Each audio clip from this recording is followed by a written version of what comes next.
আকাশ নিয়ে তিনি কথা বললেন। এরপরে দেখেন আসতেছেন কি সুন্দর করে। এখন আমরা দিনে আছি না রাতে আছি? রাতে আছি।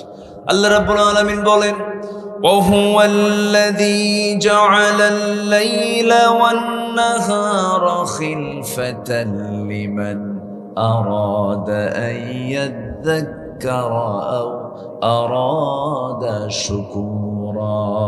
জোরে বলুন আল্লাহু আকবার। তিনি সেই মহান প্রভু যিনি রাতকে দিনের স্থলাভিষিক্ত করে দিয়েছেন, খিলফা করে দিয়েছেন, দিনের মধ্যে রাত দিয়েছেন, রাতের মধ্যে আবার দিন ঢুকায় দিয়েছেন। আরেক জায়গায় বলছেন তুলিজুল লাইলা ফিন নাহার ওয়া তুলিজুন নাহারা ফিল লাইলি ওয়া তুখরিজুল হাইয়া মিনাল মাইয়িতি ওয়া তুখরিজুল মাইয়িতা মিনাল হাই। জোরে বলুন আল্লাহু আকবার। তিনি সেই মহান প্রভু যিনি দিনের মধ্যে রাত ঢুকায় দেন, রাতের মধ্যে দিন ঢুকায় দেন। এমন ক্ষমতা পৃথিবীর কেউ রাখে না। যিনি রাখেন চিল্লায় বলুন তিনি আমার কে। আজকে মাগরিব নামাজ পড়েছি কয়টায় বলেন? মাগরিব নামাজ কয়টায়? 6:50। সামনে 13ই জুন, 23শে জুন আসবে, হয়তো 7টার দিকে নামাজ পড়তে হবে। তাহলে চিন্তা করে দেখুন 7টা কোথায়? আমরা চৈত্র বৈশাখ জ্যৈষ্ঠে আমরা মাগরিব নামাজ পড়তেছি প্রায় 7টার দিকে। আবার শীতকাল যখন চলে আসে 7টার দিকে কি নামাজ পড়ি বলেন? এশার নামাজ পড়ি। মাঝখানে যে 1.5 ঘন্টা গ্যাপ হয়ে গেল, এই গ্যাপটা পৃথিবীর কেউ করে নাই। মনে হয় বাংলাদেশের কোন একটা মন্ত্রী এটা করে, আমেরিকার ডোনাল্ড ট্রাম্প মনে হয় করে। এখন তো ডোনাল্ড ট্রাম্পের নামে কুরবানির পশুও পাওয়া যাচ্ছে। কত যে বিচিত্র আমার দেশ, বুঝলেন? কি নাম কেন রাখছেন ডোনাল্ড ট্রাম্পকে? দেখতে ওর মতোই দেখা যায়। আচ্ছা, কথা কি বলবো? কথা শুনবেন সবাই? আগ্রহ আছে? আলহামদুলিল্লাহ। বাগমারা তো বরকতি এলাকা, আপনারা খুব সুন্দর বরকতি এলাকার মানুষ। আল্লাহ কবুল করুন। জোরে বলি আল্লাহুম্মা আমিন। কেউ যাবেন না, সবাই বসেন। আমি খুবই খুশি যে এই গরমে, ব্যবসা গরম কিন্তু এরপরে বসে আছেন। আল্লাহ শুকরিয়া আদায় করছি, তাও এত রাতে। সম্মানিত ভাইয়েরা, তাহলে পৃথিবীর কারো দায়িত্বে কিন্তু রাতের আর দিনের ডিউটি আল্লাহ পাক কারো দায়িত্বে দেননি। দিন এবং রাতের এই ওঠানামা কম বেশি, চৈত্র মাসে দিন বড়, আবার শীতকালে রাত বড়। 14 ঘন্টা রাত, 12 ঘন্টা রাত, 13 ঘন্টা রাত, আর বাকি সময়টা দিন। আবার গরমের সময়, গ্রীষ্মকালীন এই বিশাল বড় সময় কে করে দিয়েছেন বলেন? কে করে দিয়েছেন? আল্লাহ করে। এইগুলো ক্ষমতা কি কারো আছে? আল্লাহ বলছেন বান্দা আমি হলাম সেই রব যে রব আমি এইগুলো করি। যেরকম সুবহানাল্লাহ। তুই আমারে ভুলে যাস? তুই আমারে ভুলবি কেন? আমি তো তোকে 1 সেকেন্ডের জন্য ভুলি না। রাতের আধারে তুই আমার নিয়ম অমান্য করে অন্যের বউ নিয়ে রাত্রেবেলা শুয়ে থাকিস। বউটা তোর নয়, বউটা অন্যের বউ। পরকিয়া করে গোটা রাত ধরে আকাম কুকাম করে বেড়াস। এত বড় গুনাহ করার পরেও আমি তোর সামনে, তোর নাকের ডগায় আমি অক্সিজেন সরবরাহ করি। বান্দা আমি চাই তুই তওবা করে ফিরে আসবে, আমি তোর গুনাহগুলোকে মাফ করে দেব। আল্লাহ আমার কত রহমান, আল্লাহ আমার কত দয়ালু। এত বড় অপকর্ম করার পরেও, এত বড় বড় আকাম কুকাম করার পর আল্লাহ পাক আমাকে রিজিক দিচ্ছেন, আমাকে সবকিছু খাওয়াচ্ছেন, দিচ্ছেন, পড়াচ্ছেন, সুস্থ রাখতেছেন। আল্লাহর লক্ষ্য হচ্ছে বান্দা আমার কাছে কখন তওবা করে আমার কাছে ফিরে আসবে। আমরা তওবা করব কার কাছে? আল্লাহর কাছে। ভাই, ও ভাই, যাচ্ছেন কেন? কি সমস্যা? কি মুশকিলা? ফি মুশকিলা? উনি সৌদিতে থাকেন তো এই জন্য আরবি চলে আসতেছে বারবার। কি কোনো প্রবলেম? আপনার কি কোনো প্রবলেম ফিল হচ্ছে আপনাদের? তো যাচ্ছেন কেন? বসেন, একটু বসেন। এখানে সবার আগে যাবে কে বলেন তো? এখান থেকে মাহফিল শেষ হলে সবার আগে যাওয়ার দায়িত্ব কার? আমারই তো মনে হয়, আমাকে যেতে হবে। এবং বলুন তো এখানে যারা আসছেন সবচেয়ে দূরে বাড়ি কার? আমি তো দূর থেকে আসছি। তো আপনি চলে যাচ্ছেন, আপনি আমাকে দাওয়াত দিয়ে, এটা কেমন কথা? বসেন, একটু বসেন, আমরা একসঙ্গে দোয়া করে যাব। জোরে বলি ইনশাআল্লাহ। আল্লাহ কবুল করুন, জোরে বলি আমিন। এই জ্যৈষ্ঠ মাসে এত সুন্দর আবহাওয়া, বৃষ্টি ছাড়া, বাতাস ছাড়া, এটা বিশাল পাওয়া আপনাদের, বলি আলহামদুলিল্লাহ। এটা মানে একটা অকল্পনীয় ব্যাপার। এই মাসে কিন্তু ঝড় বৃষ্টি তো প্রায় তো হয়ে গেল, মাঝখান দিয়ে আমরা পেয়েছি, আমরা আল্লাহ পাক সুযোগ করে দিয়েছেন, এটা শুনি আমরা কথাগুলো। সম্মানিত ভাইরা, তাহলে যে পরিচয় আল্লাহর পেলাম আমরা, এই পরিচয় পৃথিবীর কেউ কি দিতে পারবে বলেন তো? বলতে পারবে কি আমেরিকা যে বেশি বাড়াবাড়ি করলে কিন্তু বাংলাদেশের আকাশে সূর্য এক মাস উঠবে না? কেউ বলতে পারবে? কেউ বলতে পারবে? সূর্য তার নিয়ন্ত্রণে নাই। দরিয়ার পানি ওই দিকে যাবে না, পারবে? কেউ পারবে? দরিয়ার পানি কার নির্দেশে চলে? কার নির্দেশে চলে? সূর্যকে চালান, চন্দ্রকে চালান, আকাশের মেঘমালা কে? আল্লাহ পাক হাজির করেন। কে কে হাজির করেন? আল্লাহ হাজির করেন। আমি কাতারে ছিলাম 3 দিন আগে, আমি কাতার থেকে আসছি।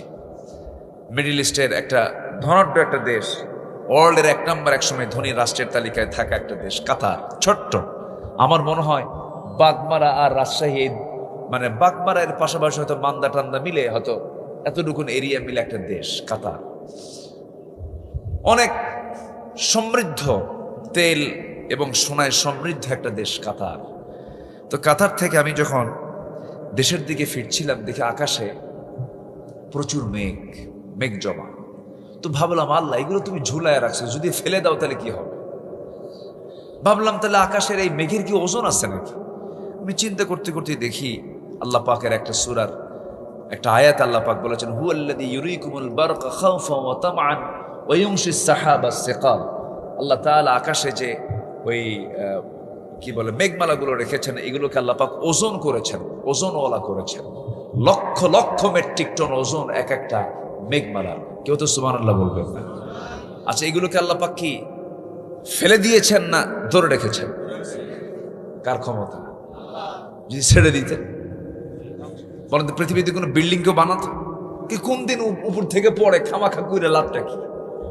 আল্লাহ পাক এই মেঘমালাগুলোকে বিভিন্ন জায়গায় ট্রান্সফার করায় দেন। কি পানির চক্র চিন্তা করে! ট্রান্সফার করায় দিয়া যেখানে বৃষ্টি দরকার সেখানে বৃষ্টি দেন, মেঘগুলো বিভিন্ন জায়গায় ছড়ায় দেন, এবং বারকান সেখানে বজ্রপাত করেন।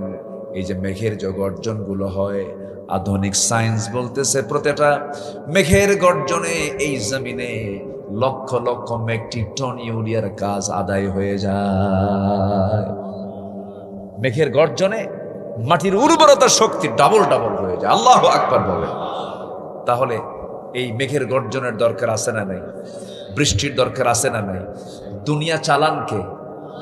যিনি দুনিয়া চালান তিনি বৃষ্টি দেন, তিনি জানেন কোথায় বৃষ্টি দরকার, কোথায় বৃষ্টি দরকার না, সব তার পরিকল্পনা। আল্লাহু আকবার বলেন।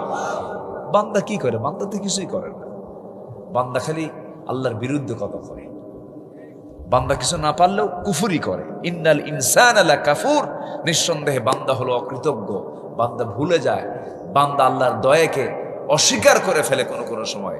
আল্লাহ বান্দাকে দিতে কোনো কৃপণতা করেননি, কিন্তু বান্দার শুকরিয়া আদায় কৃপণতা আসে না নাই বলেন? আচ্ছা, কোনো প্রাণীর মধ্যে কৃপণতা পাবেন না। আমার দেশে মাঝে মাঝে দেখবেন অতিথি পাখি আসে, এখানে অতিথি পাখি আসে না? আসে না? আসে। এই বাড়ি কি এই পাড়া ও পাড়া? ভারতেও বাড়ি না, পাকিস্তানও বাড়ি না, ওদের বাড়ি হলো সাইপ্রাস। সেই সাইবেরিয়ান দ্বীপপুঞ্জ থেকে 40,000 কিলোমিটার দূর থেকে সেই পাখিগুলো, এই অতিথি পাখিগুলো এই দেশে আসে। কেন জানেন? আল্লাহ বলেন, ও পাখি, তোরা যে তোদের দেশে থাকবি, এই আবহাওয়া তোদেরকে অ্যালাউ করছে না, তোরা মরে যাবি। -20 তাপমাত্রা, মানে কোনো তাপই নাই। রক্তগুলো তাদের আইস হয়ে বরফ হয়ে জমা হয়ে মারা যাবে। আল্লাহ বলেন, পাখি তোরা এই দেশে আর থাকিস না, তোরা আমার সৃষ্টি, আমি তোদের আরেকটা জমিনে পাঠায় দিচ্ছি। তোরা বাংলাদেশে হাকালুকি বিল, চলন বিলে চলে যা, সেখানে গিয়ে তোদের জীবন বাঁচায় নে। এরপর সময় হলে আবার সিগন্যাল দেব, তোরা তোদের দেশে চলে আসবি। কেউ তো সুবহানাল্লাহ বলবেন। আচ্ছা, এখন আমার আমজাদ ভাই সৌদি আরবে যায়, পাসপোর্ট নিয়ে না পাসপোর্ট ছাড়া? আমজাদ ভাই পাসপোর্ট ছাড়া কি যেতে দেয়? কোনো দাম আছে পাসপোর্ট ছাড়া? কোনো দাম নাই, নট এলাউড। বাহিরের মাটিতে গেলে পরে আপনার পাসপোর্ট নাই, আপনি ভেরুলেস, আপনি মানুষই না, পাসপোর্ট ছাড়া কোনো দাম নাই। অথচ এই সাইবেরিয়ান দ্বীপপুঞ্জ থেকে সেই পাখিগুলো, অতিথি পাখিগুলো আমার দেশে আসতেছে। পাসপোর্ট কয়টা নিয়ে আসে? আছে, পাসপোর্ট আছে, ইমিগ্রেশন আছে, ফিঙ্গারপ্রিন্ট আছে, আই প্রিন্ট আছে, কিচ্ছু লাগে না, শুধু রওনা দেয়। কে পাঠায় দেয়? আসতে বলবেন না, কে পাঠায় দেয়? আল্লাহ পাক পাঠায় দেয়। কাতার থেকে রওনা দিলাম, 5 ঘন্টা লাগলো দোহা টু ঢাকা। দোহা টু ঢাকা লাগলো হলো 5 ঘন্টা, যার ঘন্টার গতি হলো 500 থেকে 600 কিলোমিটার। এত সময় লাগলো আমার এখানে আসতে। আর সেই সাইবেরিয়ান দ্বীপপুঞ্জ থেকে এই 40,000 কিলোমিটার দূর থেকে তারা রওনা দিয়েছে। সেখানে কোনো রাডার নাই, কোনো বিমান নাই, কোনো কিচ্ছু নাই, কোনো পিএনআর নাই, কোনো টিকিট কাটা নাই। ওরা ওদের নিজস্ব বিমানে পাখাটা শুধু ছেড়ে দিয়া ওই যে রওনা দিয়েছে। এখন প্রশ্ন হলো, ওর ছোট্ট মাথার মধ্যে ও বুঝলো কেমনে বাংলাদেশ এই দিকে? কেউ তো সুবহানাল্লাহ বললেন না। আল্লাহ কি আছে? আজ থেকে আল্লাহ কি আছে? আল্লাহ আছেন। কবুতর পালেন কিনা জানি না, কবুতর আছে তো আপনাদের? কবুতরের মাথা কয় কেজি? সামান্য একটু কবুতর। এই সামান্য কবুতর আপনি এই গ্রাম থেকে আপনি চলে গেছেন শিকদারি বাজারে, অথবা যাত্রাগাছিতে চলে গেছেন, অথবা আপনি চলে গেছেন মান্দা, সেই মান্দা ফেরিপাড়ের দিকে চলে গেছেন, অথবা রাজশাহীর কোনো বড় কোনো হাটে চলে গেছেন আপনার 8-10টা কবুতর বিক্রি করার জন্য। আপনার বাড়ি থেকে 20 মাইল দূরে চলে গেলেন, 20 মাইল দূরে সাইকেল চালায় আপনি চলে গেছেন, কবুতরটা বিক্রি করে দিয়েছেন। এরপরে সেই বিক্রি করা টাকা দিয়ে আপনি কিছু বাজার সদাই করেছেন। কিন্তু আপনি বাজার সদাই বাড়িতে নিয়ে আসার আগেই ওই বিক্রি করা কবুতর আপনার বাড়িতে হাজির হয়ে যায়। এক কবুতর 10 বার বেঁচে এমন লোক আছে, এই আছে না? নাই বলেন। গ্রামে তো এই ওয়াজগুলো করে মজা পাওয়া যায়, কারণ এগুলো তো আপনার বাস্তব বুঝেন তো। তাহলে এই কবুতরটা আপনি নিয়ে গেলেন, স্থলপথে আসলো কি? হেঁটে হেঁটে মাটি দিয়ে আসছে? কোন দিক দিয়ে আসছে? আকাশ দিয়ে আসছে। কিন্তু সে আপনার মালিকেরা ছাড়তে চায় না, আপনার মহব্বত সে ছাড়তে চায় না। আপনি তাকে বিক্রি করার জন্য যখন 2 পাখা যখন বেঁধে ফেলেছেন, সঙ্গে সঙ্গে কবুতর বুঝতে পেরেছে মালিক আমাকে বিক্রি করে দেবে, কিন্তু আমার রাস্তা চেনে রাখা দরকার, দেখি কোন দিক নিয়ে যা। আপনি নিয়ে গেছেন, বিভিন্ন মোড় দিয়ে নিয়ে চলে গেছেন, কিন্তু আল্লাহ পাক তার মাথার ভিতরে ক্রিপ্টোক্রম নামক একটা প্রোটিন দিয়েছেন। সেই ক্রিপ্টোক্রম প্রোটিন যখন সে অন করে ফেলে, সঙ্গে সঙ্গে তার জিপিএস ট্র্যাকিং হয়ে যায়। এই যে মোবাইল ট্র্যাকিং আছে না, মোবাইল ট্র্যাকিং আছে না, জিপিএস আছে না? আপনাকে এখন আর কেউ প্রশ্ন করে না যে ভাই ওই রাস্তা কোন দিক, শুধু গুগল, বাবা গুগলকে বলবেন, বাবা গুগল সব কয়ে দেয়। যেখান দিয়ে এখান থেকে যাবেন, এখানে নদী আছে, এখানে ওই দিকে পেঁচ আছে, এখানে জাম আছে, ওই দিক দিয়ে চলে যাবে। তো গুগলে যদি এই ম্যাপ দিতে পারে, আল্লাহ পাক কি পাখির মধ্যে এই ম্যাপ ঢুকা দিতে পারেন না? সে তো অসহায়, সে কার কাছে বলবে, সে কার কাছে জানবে? আল্লাহ পাক ছোট্ট মাথার ভিতরে এই জিপিএস ট্র্যাকিংটা লাগায় দিয়েছেন। কবুতর বিক্রি করছেন ঠিক আছে, কিন্তু জিপিএস লাগায় রাখছে, তুই যে দে বিক্রি কইরা, খালি পাখা ছেড়ে দেওয়া মাত্র চান্স পাইলে আবার তোর বাড়িতে আসবো, তুই 10 বার বেশ। কেউ তো সুবহানাল্লাহ বললেন না। ওই 40,000 কিলোমিটার দূরের ওই পাখিগুলোকে আল্লাহ পাক এই জিপিএস ট্র্যাকিংটা লাগায় দিয়ে বললেন যে তোরা চলে যা। বাংলাদেশের হাকালুকি বিলে আসলো, খেলো, থাকার পর 6 মাস পর আবার ওই রুটি তার মাথায় ওই ট্র্যাকিংটা লাগায় সে অন করে আবার সে তার নিজের বাড়িতে চলে যায়। কেউ তো সুবহানাল্লাহ বললেন। এই পরিযায়ী পাখিগুলোকে আল্লাহ রাব্বুল আলামিন কি যত্ন করে মানুষ করে, কি যত্ন করে তাদেরকে বড় করেছেন। আবার একটা পাখি আছে যে পাখিটা অত্যন্ত, আকাশে যখন সে ওড়ে, প্যারেগ্রিন ফ্যালকন নামক একটা পাখি আছে, প্যারেগ্রিন ফ্যালকন নামক পাখি। এই পাখিটা তার ঘন্টার গতি হলো 400 কিলোমিটার বেগে সে আকাশে চলতে পারে, আর 400 কিলোমিটার বেগে। আমাদের নাক আছে, নাক দিয়ে আমরা শ্বাস প্রশ্বাস লাঞ্চে পৌঁছায় দেই, তারও নাক আছে। এত জোরে বাতাস যদি তার নাকের মধ্যে ঢুকে পড়ে, তার লাঞ্চ থাকবে নাকি? ব্লাস্ট হয়ে যাওয়ার কথা। কিন্তু ব্লাস্ট কেন হয় না? এই ব্লাস্ট না হওয়ার মূল কারণ হলো মহান রব্বুল আলামিন পেরেগ্রিন ফ্যালকন ওই পাখিটার নাকের ভিতরে শক্ত একটা হাড়ের ট্যাপ দিয়েছেন, শক্ত একটা হাড়ের ট্যাপ লাগায় দিয়েছেন। যখন তার গতি যখন বেড়ে যায় আস্তে করে সেই ট্যাপটা আস্তে করে ওপেন করে সামনের দিকে নিয়ে আসে। নাকের সামনের দিকে নিয়ে আসার সঙ্গে সঙ্গেই যত বাতাস যত দ্রুত গতিতে আসুক না কেন, সঙ্গে সঙ্গে সেই বাতাসটা ধাক্কা খায় সেই হাড়ের সাথে, ট্যাপের সাথে ধাক্কা খায়, ধাক্কা খেয়ে গতি কমায় নেয়।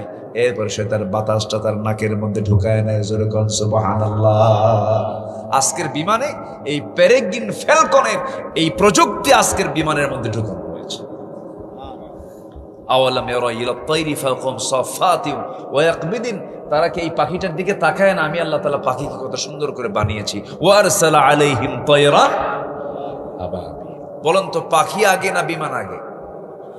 বলেন বিমান থেকে পাখি না পাখি থেকে বিমান? বলেন বলেন বলেন, পাখি থেকে বিমান।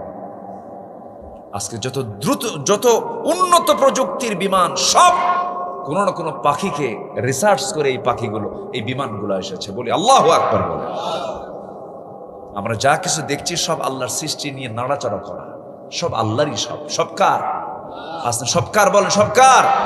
আল্লাহ। সে আল্লাহ বলছেন, বান্দা আমাকে চেনো না তুমি? আমি কত বড়, আমার শুকর আদায় করো। আমাকে চেনো? আমাকে চিনলে পৃথিবীর আর কাউকে চেনা লাগবে না, আমি তোমাকে সব দিয়ে দেবো। জোরে কর সুবহানাল্লাহ। কাউকে চেনার দরকার নেই তোমার আগে। মাল্লাহুল মাওলা ফালাহুল কুল। যার মাওলা আছে তার সব আছে, যার মাওলা নাই তার কিচ্ছু নাই, তার সব শেষ হয়ে গেল, সব শেষ হয়ে যাবে তার। এই জন্য আমরা আল্লাহকে খুঁজে আগে বের করব। আমার রবটাকে, আমার প্রভুটাকে আমি তার হক আগে আদায় করব। আজান শোনার সঙ্গে সঙ্গেই সব কাজ ফেলে মসজিদে চলে যাব। কাজ আগে না নামাজ আগে? আসতে বলবেন না, কাজ আগে না নামাজ আগে? নামাজটা আগে। নামাজটা কন্টিনিউ করব, নামাজটা সুন্দর করব।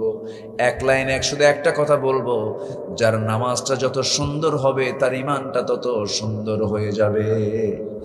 সময় মতো নামাজ, আস্তে আস্তে নামাজ, মনোযোগ দিয়ে নামাজ, জামাতে নামাজ, হালাল রুজি উপার্জন করে নামাজ, নামাজ কেন্দ্রিক সুন্দর করে জীবন যাপন করব। বউটা নামাজ পড়ে না, বউকে কালিমার দাওয়াত দিবেন, নামাজের দাওয়াত দিবেন। বউটা তুমি নামাজ পড়ো না কেন? তুমি কি চাও জাহান্নামে তুমি একা যাবে? আমি জান্নাতে চলে যাব না? আমরা দুজন মিলেই জান্নাতের বাজারে গিয়ে বাজার করব, একসঙ্গে আমরা জান্নাতে গিয়ে ঘুরবো, পার্কিং করব। আমরা আসো নামাজ পড়ি। স্বামীর পেছনে স্ত্রী নামাজ পড়বে। মসজিদে জামাতে নামাজ পড়ে নাই, বাড়িতে বউ বাচ্চাদের কিনে জামাতে নামাজ পড়বে।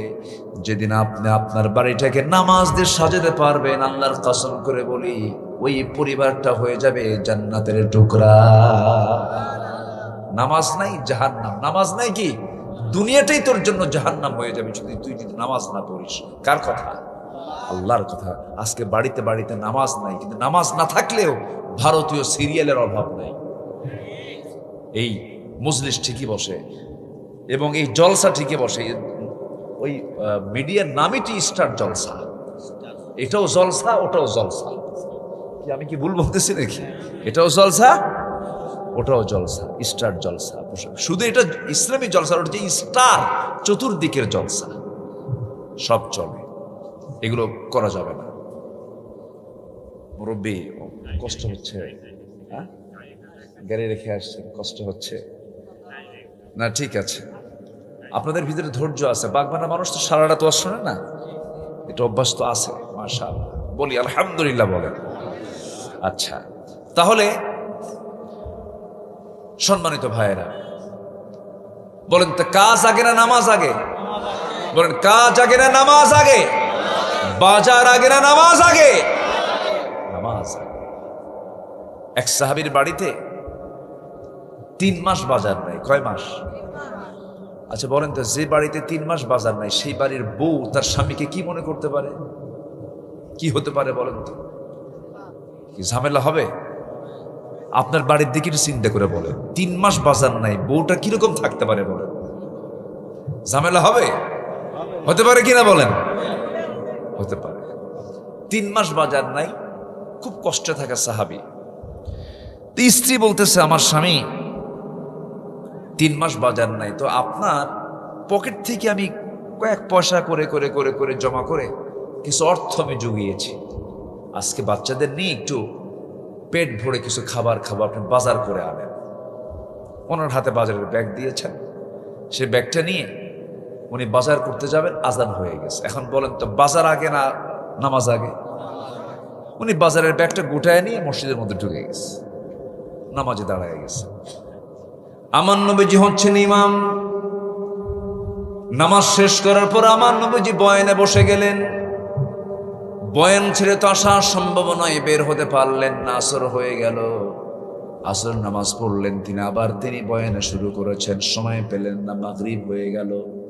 এরকম করে এশার নামাজ যখন হয়ে গেছে, নামাজ শেষ, আমার নবীজি সাহাবে কিরামদের মাঝে দূর থেকে আসা অতিথি সাহাবীদেরকে মেহমান হিসেবে কারো কারো বাড়িতে ভাগ করে দিতেন। ও আমার সাহাবী, তুমি 3 জনকে নিয়ে যাও, তুমি 2 জনকে নিয়ে যাও, দূর থেকে আসছে, বিভিন্ন গোত্র থেকে আসছে, তাদের বাড়িতে ফেরার এখন সময় নেই, রাত হয়ে গেছে। সবাইকে ভাগ করে দিয়ে দিয়ে ওই সাহাবীকে ভাগের একজন সাহাবীকে ভাগ করে দিলেন, যে সাহাবী 3 মাস যাবৎ বাড়িতে রান্না বান্না তেমন হয় না, ভালো খাবার হয় না, 3 মাসের তেমন বাজার টাজার হয় নাই, বাজারের ব্যাগটা ফাঁকাই পড়ে আছে, বাজারও করতে পারেন নাই। সেই সাহাবী তালহা রাদিয়াল্লাহু আনহুকে ডাক দিয়ে বলছে, তালহা, তুমি তোমার বাড়িতে একটা মেহমান নিয়ে যাও। একদিকে 3 মাস বাজার না, আরেকদিকে ঘাড়ে আসছে আরেকটা মেহমান। কি বুঝতেছেন তো? এবার মেহমানকে সঙ্গে করে নিয়ে বাড়ির দরজায় গিয়ে যখন করাঘাত করেছেন, যখন তিনি কড়া নেড়েছেন, আমার স্ত্রী দরজা খুলো, দরজা খুলেছেন, সালাম বিনিময় হলো। ওয়াতুসাল্লিমু আলা আহলিহা, যখন তোমরা বাড়িতে ঢুকবা সালাম দিয়ে ঢুকবা, সালাম দিলে বরকত রহমত নাজিল করেন তিনি আমার কে। বাড়িতে সালাম দেওয়া মুসলমান আজকে আমার দেশে বেশি না কম? কম সালাম দেয়। বউকে আবার সালাম দেয়, এরকমও কয় বউকে আবার সালাম দেওয়া লাগে। দেখছেন কত বড় মানে বেকুব এটা। সালাম আপনি কারে দিবেন আগে? আপনি রহমত চান কার বেশি? অন্যের দরকার বেশি না নিজের দরকার বেশি? বলেন। সালাম তো আপনার পরিবারকে আগে দিতে হবে। সালাম তো এখানে তো আদব বেয়াদবের এখানে কোনো বিষয় না। সালাম হচ্ছে একটা দোয়া, এর চেয়ে বড় দোয়া পৃথিবীতে আর? আসসালামু আলাইকুম, স্ত্রীকে বারবার বলবেন। সন্তানদেরকে সালাম দিবেন, কে সালাম দিল আর কে দিল এই অপেক্ষায় এই চিন্তা করারই দরকার। আপনি চান্স পাইছেন, আগে সালাম মেরে দিবেন, ব্যাস। আল্লাহু আকবার বলেন। সালাম দিলেন, সালাম দেওয়ার সঙ্গে সঙ্গে আল্লাহর রহমত নাজিল হয়ে গেছে। এবার বউয়ের সামনে দাঁড়ায়া বলছে, বউ, এই যে বাজারের ব্যাগ বাজার করতে পারি নাই। আচ্ছা ঠিক আছে, কি সমস্যা হয়েছিল? সমস্যা হলো নামাজে গিয়েছিলাম, নবীর বয়ান চলতেছিল, পারি নাই। বাজার তো হলো না, কিন্তু সমস্যা আরেকটা, সেটা হলো রাসূল আমাকে একজন মেহমান দিয়েছেন, সেই মেহমানকে বাইরের দাঁড় করে রেখেছি, মেহমানকে ভিতরে বসায় দেব। আমি তোমার কাছে একটু করজোরে মিনতি জানাই, তুমি আমার প্রতি মনক্ষুণ্ণ হইও না। মেহমানকে সম্মান করা ওয়াজিব, কি করা যায় বলো? স্ত্রী মুস্কা হাসি মেরে বলছেন, আমার স্বামী, আমি কেমন মন খারাপ করব, কারণ মেহমান যখন বাড়িতে আসে, সেই মেহমান তার নিজের খাবার সে নিজেই নিয়ে চলে আসে। সুবহানাল্লাহ বলে। সংসার তারই সুখের হয়। সংসার সুখের হয় কার গুণে বলেন? ওরে ভালোই তো মুখস্থ করছেন আপনারা। এই যুবকরা বিয়ে শাদী করতে নিয়ে খালি চেহারা দেখবা না, একটু গুণ দেখো। বিয়ের সময় মেয়ে দেখতে গেলে আগে চেহারা দেখে, চেহারা দেখে বিয়ে করে নিয়ে এসে বাড়িতে আসার পরে কয় ব্যবহার এত খারাপ। কি কথা বুঝতেছেন কি? তো তুমি দেখছো চেহারা, তোমার ব্যবহার তুমি ভাবা ভালো পাবা কেন? আগে বংশ দেখো, আগে তাকওয়া দেখো, শান্তি পাবা। খালি চেহারা দেখবা, খোটা খাবা। খোটা আছে না নাই? এরকম খোটা মারা মহিলা আছে না নাই? সুন্দর চেহারা দেখে স্বামী নিয়ে আসছে বউ বাড়িতে, স্বামীটি একটু কালো, বউ একটু ধলা, কিছু হলেই বলে তোমার সঙ্গে যে আমার সংসার হচ্ছে এ তোমার 14 গোষ্ঠীর কপাল। আছে কিনা বলে? এরকম আছে না নাই? আচ্ছা, সম্মানিত ভাইয়েরা, সম্মানিত বন্ধুগণ, তো নামাজের ব্যাপারে অত্যন্ত যত্নশীল হতে হবে।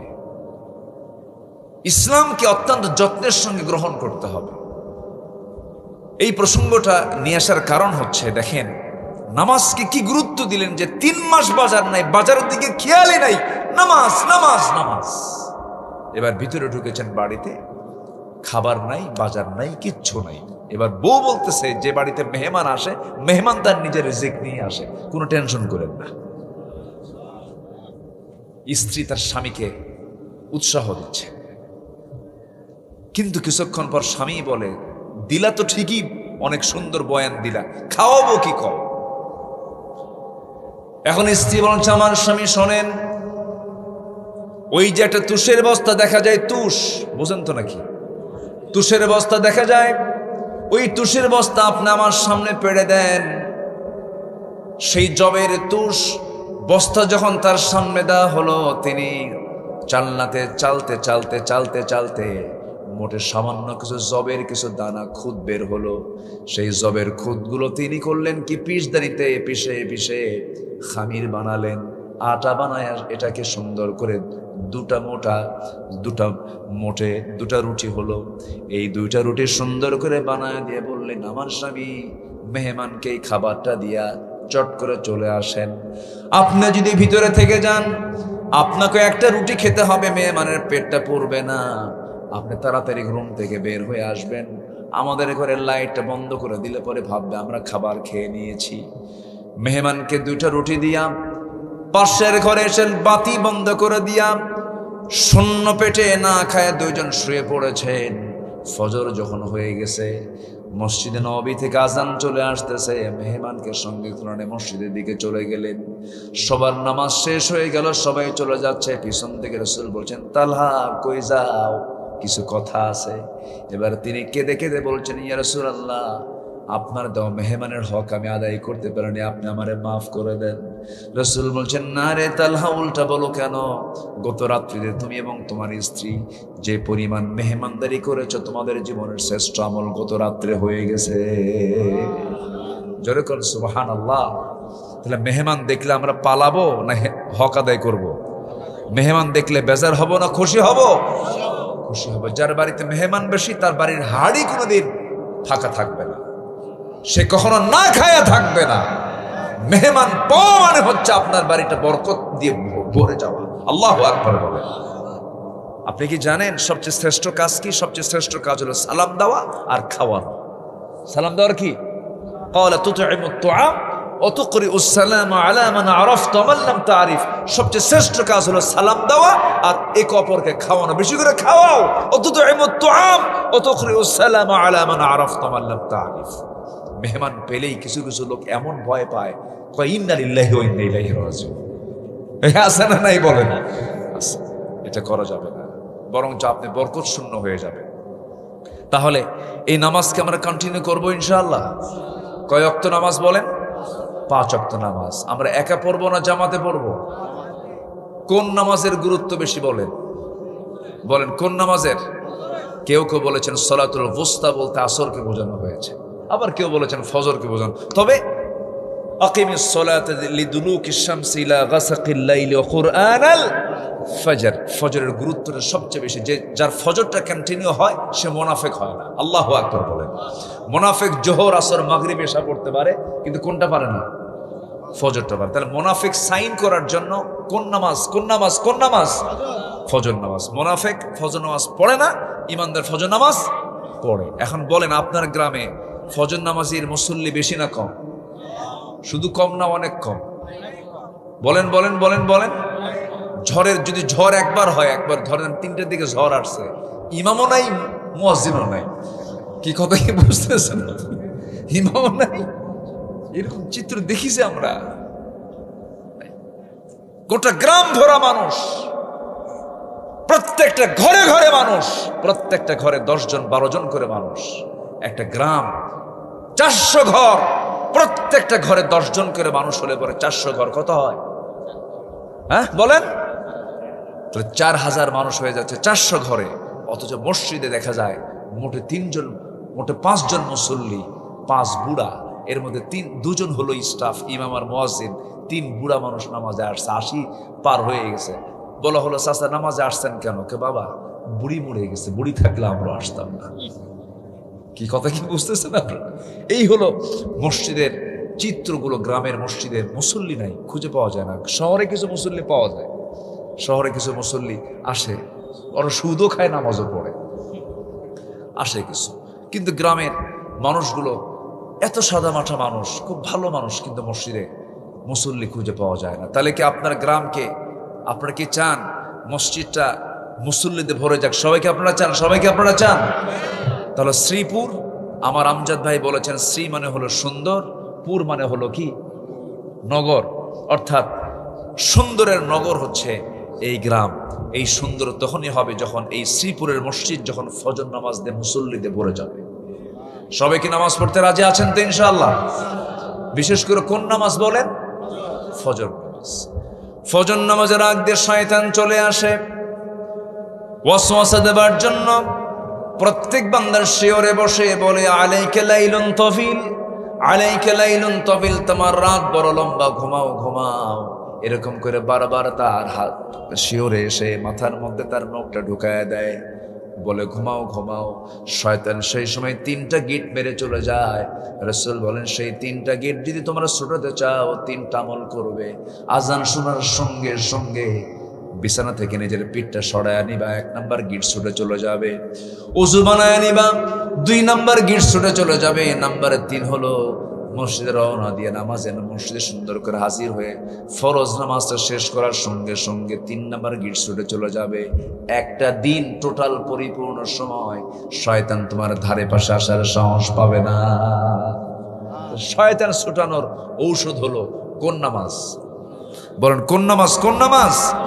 ফজর নামাজ। এটাকে আমরা কন্টিনিউ করব। বিনয়ী বান্দা কারা?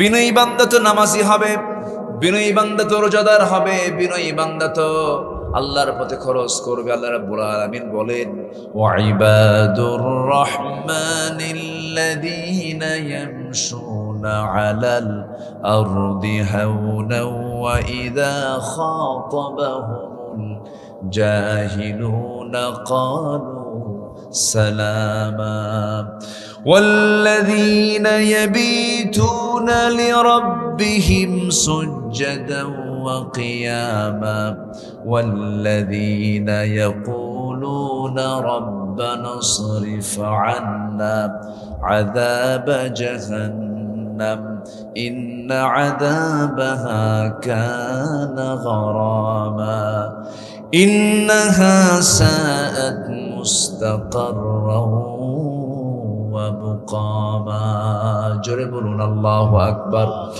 আল্লাহ রাব্বুল আলামিন বলেন, আমার বান্দা তো তারাই নাম্বার 1।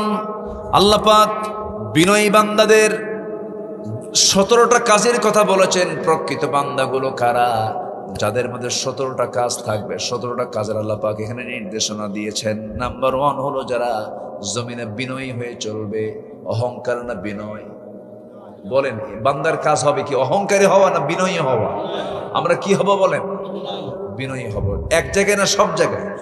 সব জায়গায়। আপনি একটা মানুষকে আঘাত দিয়ে কথা বললেন, লাভটা কি? আপনি তো মরেই যাবেন। আপনার জায়গায় আঘাত দিয়ে কথা বলছেন, আপনি কি জানেন ওই লোকটা আপনাকে না ক্ষমা করা পর্যন্ত আপনি আল্লাহর কাছে ক্ষমা পাবেন না? আপনি বাবার নাম ধরে গালি দিলেন, ওই লোকটা আপনার কষ্ট পেল, আপনি 1000 তাহাজ্জুদ নামাজ পড়েন, ও না মাফ করলে আপনি মাফ পাবেন না। এটা মারাত্মক ব্যাপার। এই জন্য আমরা বিনয়ী হব। আমরা অত্যন্ত বিনয়ী ভাবে কথা বলবো। কাউকে কথা বলার আগে 1000 বার চিন্তা করব, সে কি কষ্ট পাচ্ছে না তো? সে কি আমার কথায় কোনো আঘাত পাচ্ছে না তো?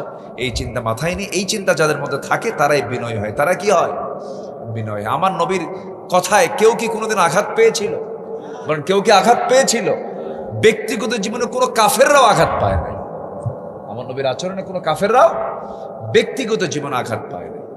ব্যক্তিগত জীবন এমনি দ্বীনের কারণে সেটা আশিদ্দাউ আলাল কুফারি রুহামাউ বাইনাহুম, এই বিষয়টা আলাদা। কিন্তু ব্যক্তিগত জীবনে রাসূল কাউকে কোনোদিন, এমনকি এক ইহুদির লাশ আসতেছে সামনে, রাসূল লাশ দেখে দাঁড়ায় গেলেন। সাহাবীরা বললেন, ইয়া রাসূলুল্লাহ, ইহুদির লাশ দেখে আপনি দাঁড়ালেন কেন? সে তো ইহুদি। রাসূল বলছেন, ইহুদি এই বিষয় তুমি পড়ে রাখো। ওয়ালাকাদ কাররামনা বানি আদম, আমি আদম সন্তানকে সম্মান দিয়েছি। সে আদম সন্তান, তাকে সম্মান দেওয়ার জন্য আমি দাঁড়ায় গেছি। বিনয়। আমরা বিনয়ী হব। জোরে বলি ইনশাআল্লাহ। আমি প্রধানমন্ত্রী, আমার উপর আছে কে? আমি খাদ্যমন্ত্রী, আমার উপর আর কে আছে? আমি এমপি হয়েছি, আমার উপর আর কে আছে? এই চিন্তা আসা মানেই আপনার শয়তানের খালাতো ভাই, ঠিক কিনা বলেন? এই জন্য অহংকার করা যাবে।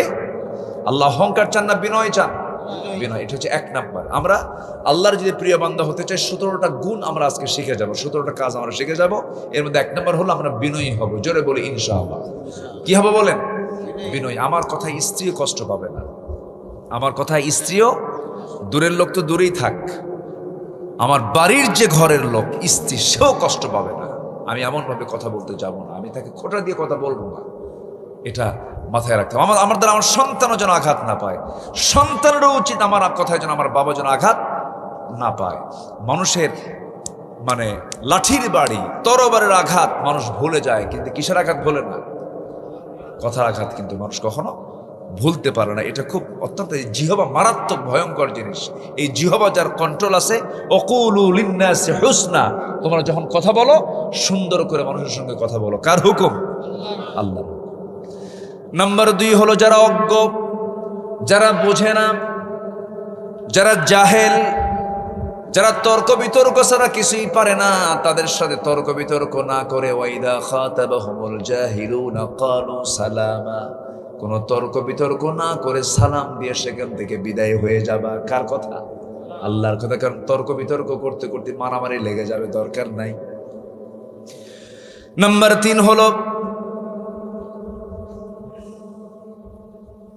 3 হলো রাত জেগে জেগে সেজদা কিয়াম করা।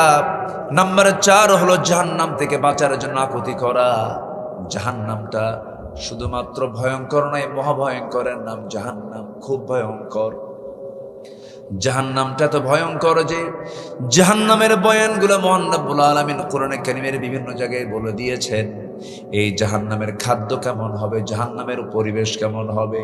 আমার বন্ধুর জাহান্নামটা এত বড় হবে, এই যে সূর্য আমরা দেখতে পাই, এই পৃথিবী থেকে সূর্য হলো 13 লক্ষ গুণ বড়। এই সূর্য যখন জাহান্নামের মুখে যখন ছেড়ে দেওয়া হবে, জাহান্নামের মুখে ছেড়ে দেওয়া মাত্রই সূর্য, জাহান্নামের মধ্যে ছেড়ে দেওয়া মাত্রই সূর্য নিখোঁজ হয়ে যাবে, সূর্যকে খুঁজে পাওয়া যাবে না। এত বড় জাহান্নাম। সেই জাহান্নামটা আল্লাহ রাব্বুল আলামিন রেখে দিয়েছেন বেনামাজির জন্য। আল্লাহর হক যারা আদায় করবে না তাদের জন্য রেখে দিয়েছেন। আল্লাহ বলছেন, বান্দারে সেই জাহান্নাম থেকে বাঁচার জন্য তুই সেজদায় পড়ে কাঁদবি, আমার কাছে আকুতি করবি। তোর 2 ফোঁটা চোখের পানি, 1 ফোঁটা চোখের পানি আমি যদি আল্লাহ কবুল করে নেই, 7 সমুদ্রের পানি দিয়ে জাহান্নামের একটা কোনাও নিববে না। কিন্তু তুই যদি আমার শুধু ভয়ে চোখের পানি 1 ফোঁটা ফেলতে পারিস, আমি তোর 7টা জাহান্নাম তোর জন্য হারাম বানা দিয়ে তোর জন্য আমি 8টা জান্নাতের দরজা খুলে দেব। জোরে বলি সুবহানাল্লাহ। যেই চোখটি কাঁদে আল্লাহর ভয়ে, দিনের প্রহরায় রাতে জেগে কাটে, জানো কি তুমি ওই 2টি চোখ যাবে না কখনো জাহান্নামে। এই চোখ দিয়ে আমরা কাঁদবো কার জন্য? না, লাইলির জন্য। আজ থেকে কার জন্য বলেন? কার জন্য? আল্লাহর জন্য কাঁদতে হবে। কাঁদা পৃথিবীর জন্য কাঁদা হলো লস প্রজেক্ট। পৃথিবীর কোনো বিষয় নিয়ে কান্নাকাটি করা হচ্ছে লস প্রজেক্ট, আর আল্লাহর ভয়ে কাঁদা হচ্ছে লাভের প্রজেক্ট। আল্লাহু আকবার বলেন। অতএব এই চোখের পানি যদি খরচ করতে হয়, চোখের পানি ফেলতে হয়, কার জন্য ফেলবো? আচ্ছা, কার জন্য ফেলবো? বউয়ের সামনে স্বামী কান্দে, বউ বলবে তুমি কি পুরুষ নাকি? পুরুষ মানুষ কান্দে, আপনার কান্না থেমে যাবে। মহিলা কাঁদবে, স্ত্রী কাঁদবে স্বামীর সামনে, স্বামী কয় মহিলা মানুষ এরকম কান্দে, কান্নাই শেষ, আপনার কান্নার কোনো দামই নাই। আপনার সামনে একজন কাঁদতেছে, কেন ওর কান্দে কেন? ওর ভাক্কা কি, ওর ধান্দা কি, কান্দে কেন? কি ঠিক আছে না? অনেক কিছুই বলবে মানুষ, অনেক কিছু কেউ মূল্য দিবে না, কিন্তু আপনার কান্নার শতভাগ মূল্য যিনি দিবেন তিনি কে? আল্লাহ তাআলা। সেই কান্নার জায়গা হলো সেজদায় পড়ে কান্নাকাটি করা শেষ রাত্রে। আমরা কার কাছে কাঁদবো? ওয়াল্লাযীনা ইয়াবিতুনা লিরাব্বিহিম সুজদাও ওয়া কিয়ামা, যারা রাত জেগে জেগে রুকুতে এবং সেজদায়, কিয়ামে এবং সেজদায় যারা আল্লাহর কাছে রোনাজারি করে, আমি তাদেরকে খুব ভালোবাসি। জোরে কোন সুবহানাল্লাহ। এরপর আল্লাহ রাব্বুল আলামিন বলেন, والذين إذا أنفقوا لم يسرفوا ولم يقتروا وكان بين ذلك قواما। নাম্বার 5 হলো অপচয় না করা। নাম্বার 6 হলো মিতব্যয়ী হওয়া। বিড়ি খাওয়াটা মিতব্যয় না অপচয়? কিছু কয় না, বলেন বিড়ি খাওয়া কি অপচয়? মনে হয় অপচয় মনে হয়। আচ্ছা বলেন তো, বিড়ির বাজেট কি আমার দেশে কি ছোটখাটো না অনেক বড়? 2-1 কোটি টাকা মনে হয় নাকি? 2-1 কোটি? হাজার হাজার কোটি টাকা। আচ্ছা মানুষ ভাত বেশি খায় না বিড়ি বেশি খায়? বলেন তো, নিয়মতান্ত্রিক ভাবে ভাত খাওয়া পড়ে বেশি না বিড়ি খাওয়া পড়ে বেশি? একবেলা ভাত না খেলেও কি খাওয়া মিস নাই? বিড়ি খাওয়া মিস নাই। যদি ইফতার নাও হয়, রোজাদার সারাদিন রোজা রাখছে বিড়ি খায় না, ইফতার যদি একটু ভালো মতো নাও হয়, বিড়িটার জুতমতি হয়। কি ঠিক কিনা বলে? এত বিড়ি খায় এই জাতি, এত বিড়ি খায়, অথচ এটা কত বড় অপচয়। কারো কারো জীবনে কেউ কেউ 300-400 টাকা 500 টাকার সিগারেট প্রত্যেক দিনই স্মোকিং করে। সব ধোঁয়া, মানে মুখ দিয়ে ঢুকাইয়া নাক দিয়ে বের করে দিয়ে ধোঁয়া বার দেখে 3 তালে গেল কিনা, এটাই কাজ তার। কি লাভটা কি? এগুলো করা যাবে না। এগুলো অপচয়ের কাজে মুসলমান কখনো অংশগ্রহণ করতে পারে না। এই তামাকের আবাদ বিশেষ করে চট্টগ্রামের কিছু অঞ্চল, খুলনার কুষ্টিয়ার কিছু অঞ্চল, রংপুরের কিছু অঞ্চলে প্রচুর তামাকের আবাদ হয়। আমি একদিন পাকশি ব্রিজ পার হয়ে, লর্ড হার্ডিস ব্রিজ পার হয়ে আমি যাচ্ছিলাম এর দিকে, ঝিনাইদার দিকে, দেখি যে ভেড়ামারার সাইড দিয়ে মাঠকে মাঠ লাগায় রাখছে এই তামাকের গাছ, বড় বড় পাতা। তো পাতা দেখলাম সবুজ পাতা, সে পাতাগুলো এত মানে মজবুত, তরুতাজা পাতা, যখন এটা কাঁচা অবস্থায় থাকে খুব সুন্দর মজবুত পাতা। তো আমি ভাবলাম যে এই যে মাঠকে মাঠ লাগাইছে, তো কোনো বেড়া নাই, বেড়া ছাড়া এই সমস্ত পাতা তো সব গরু ছাগল খাইয়া শেষ করার কথা।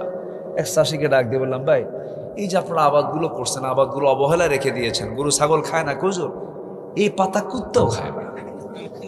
কি কথা কি বুঝতেছেন? গরু ছাগল তো দূরে থাক, কুত্তাও খায় না, কোনো প্রাণী